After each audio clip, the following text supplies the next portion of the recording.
ഡൽഹിയിലേക്ക് ഒന്നുകൂടി പോകേണ്ടിയിരിക്കുന്നു.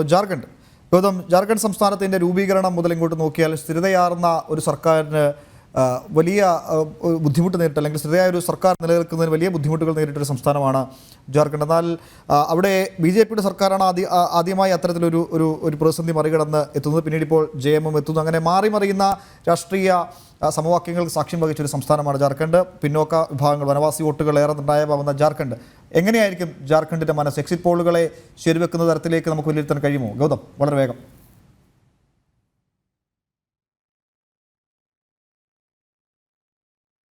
ഉമേഷ്, എക്സിറ്റ് പോളുകളും അതിന് മുൻപ് നടന്ന അഭിപ്രായ സർവേകളുമെല്ലാം ജാർഖണ്ഡിൽ BJP 5 വർഷത്തെ ഇടവേളയ്ക്ക് ശേഷം ഭരണം തിരിച്ചുപിടിക്കും എന്ന് തന്നെയാണ് വിലയിരുത്തപ്പെടുന്നത്.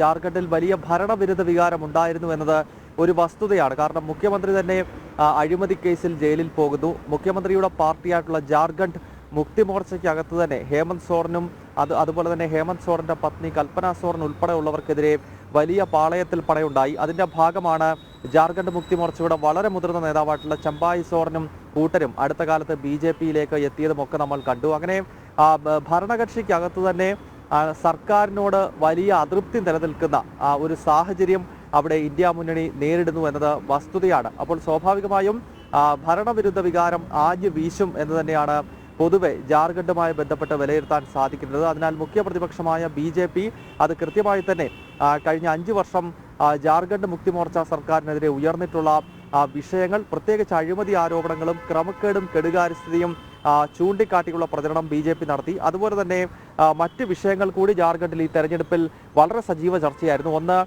ഈ ബംഗ്ലാദേശിൽ നിന്നുള്ള അനധികൃത കുടിയേറ്റം എങ്ങനെയാണ് ജാർഖണ്ഡിന്റെ സാമൂഹിക അന്തരീക്ഷത്തിൽ ദോഷമുണ്ടാക്കുന്നത് എന്നത് സംബന്ധിച്ചുള്ള വലിയ ചർച്ചകൾക്ക് ഈ തെരഞ്ഞെടുപ്പ് കാലത്ത് BJP തുടക്കമിട്ടിരുന്നു. പ്രത്യേകിച്ച് അസം മുഖ്യമന്ത്രി ഹിമന്ത ബിശ്വ ശർമ്മയാണ് BJPയുടെ ജാർഖണ്ഡിലെ തെരഞ്ഞെടുപ്പിന്റെ സഹപ്രഭാരി. അതിനാൽ തുടർച്ചയായി ജാർഖണ്ഡ് തെരഞ്ഞെടുപ്പുമായി ബന്ധപ്പെട്ട് അസോമിൽ നിന്നും ജാർഖണ്ഡിലേക്ക് എത്തിയ ഹിമന്ത ബിശ്വ ശർമ്മ ഈ കുടിയേറ്റം അസം വഴി ജാർഖണ്ഡിലേക്ക് എത്തുന്നുവെന്നും അതിനാലാണ് ജാർഖണ്ഡിലെ വനവാസി സമൂഹത്തിന്റെയും അതോടൊപ്പം തന്നെ ഹിന്ദു സമൂഹത്തിന്റെയും പോപ്പുലേഷനിൽ ഗണ്യമായ കുറവ് വരുന്നത് എന്ന് കൃത്യമായ ഈ മാർക്ക് ചെയ്തുകൊണ്ടുള്ള ചില പ്രസ്താവനകൾ ഹിമന്ത ബിശ്വ ശർമ്മയെ പോലുള്ള നേതാക്കൾ നടത്തിയിരുന്നു. അതൊരു വസ്തുതയുമാണ്. കാരണം ഹിന്ദു ജനസംഖ്യ 69% ജാർഖണ്ഡിൽ കുറയുകയും മുസ്ലിം ജനസംഖ്യ അവിടെ ക്രമാതീതമായി ഉയരുകയും ഒക്കെ ചെയ്യുന്ന വിഷയം അവിടെ നിലനിൽക്കുന്നുണ്ട്. അപ്പോൾ അത്തരം സാമൂഹികമായ പ്രശ്നങ്ങളും അതുപോലെ തന്നെ സർക്കാരിനെതിരായ ഭരണവിരുദ്ധ വികാരവും ഇത് രണ്ടും കൂടിയാകുമ്പോൾ BJPക്ക് അവിടെ രാഷ്ട്രീയമായി അത് ഗുണം ചെയ്യുന്നു എന്ന് തന്നെയാണ് പൊതുവെ വിലയിരുത്തപ്പെടുന്നത്. നേരത്തെ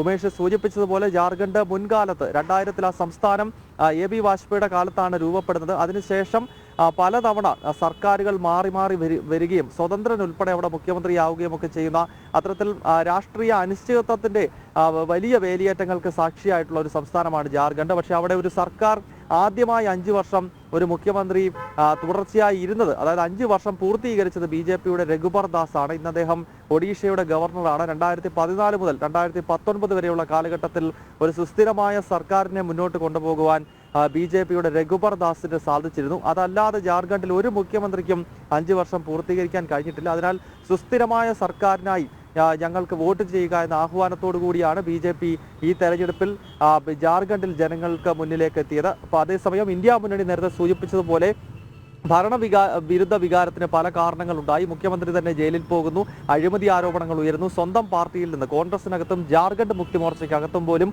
ഭരണത്തിനെതിരെ തുറന്നടിച്ച് നേതാക്കൾ രംഗത്തെത്തി. അതെല്ലാം വലിയ പ്രതിസന്ധിയായി അവർക്ക് മുന്നിലുണ്ട്.